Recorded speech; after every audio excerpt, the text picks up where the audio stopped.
भारत के सबसे रोमांचक गेमिंग प्लेटफॉर्म विंजो पर हैं 70 से भी ज्यादा गेम्स। तो खेलो अपने मनपसंद गेम्स और रोज जीतो करोड़ों के इनाम। Download now from winzogames.com। Game में वित्तीय जोखिम शामिल है और इसकी आदत लग सकती है। जिम्मेदारी और अपनी जोखिम पर खेलें। कोरोना के बढ़ते मामले और कई राज्यों में नाइट कर्फ्यू और लॉकडाउन के चलते लोगों में घबराहट का माहौल बन गया है। ऐसे में हर कोई जानना चाहता है कि क्या पूरे देश में फिर से लॉकडाउन तो नहीं लग जाएगा। महाराष्ट्र में कई जगहों पर लॉकडाउन लगा है, तो वहीं मध्य प्रदेश के भोपाल और इंदौर जैसे शहरों में रविवार का लॉकडाउन लगा है। लॉकडाउन को लेकर भारतीय रिजर्व बैंक के गवर्नर शक्तिकांत दास ने साफ कर दिया है कि इस समय किसी को भी पिछले साल जैसे लॉकडाउन की आशंका नहीं है।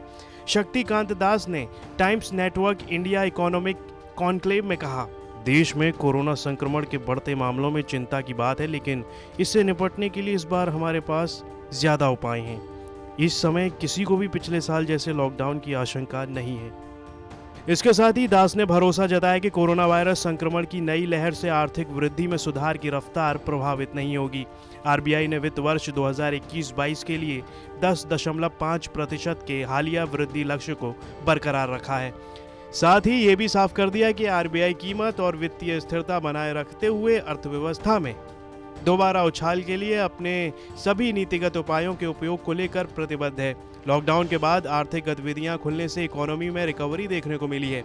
बता दें कि कोरोना महामारी के कारण देश की आर्थिक स्थिति में गिरावट आई। देश की अर्थव्यवस्था 2021 के कैलेंडर वर्ष में 12% की वृद्धि दर्ज करेगी। मूडीज ने कहा है कि पिछले साल 7.1% की गिरावट के बाद भारतीय अर्थव्यवस्था की निकट भविष्य की संभावनाएं बहुत ज्यादा अनुकूल हो गई हैं। वहीं देश में कोरोना ने एक बार फिर से खौफ फैलाया है। कोरोना की वजह से सबसे ज्यादा खराब हालत महाराष्ट्र की है। इसके बाद पंजाब, गुजरात, कर्नाटक, मध्य प्रदेश, दिल्ली समेत कई राज्यों में कोरोना की रफ्तार जारी है।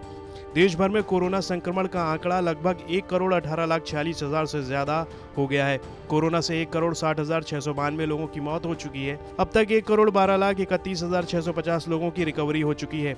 देश में अब तक 5,31,45,709 वैक्सीन की डोज लगाई जा चुकी हैं। 1 अप्रैल से 45 साल के ऊपर के लोगों को वैक्सीनेशन की मंजूरी दी गई है। ब्यूरो रिपोर्ट, न्यूज़ तक।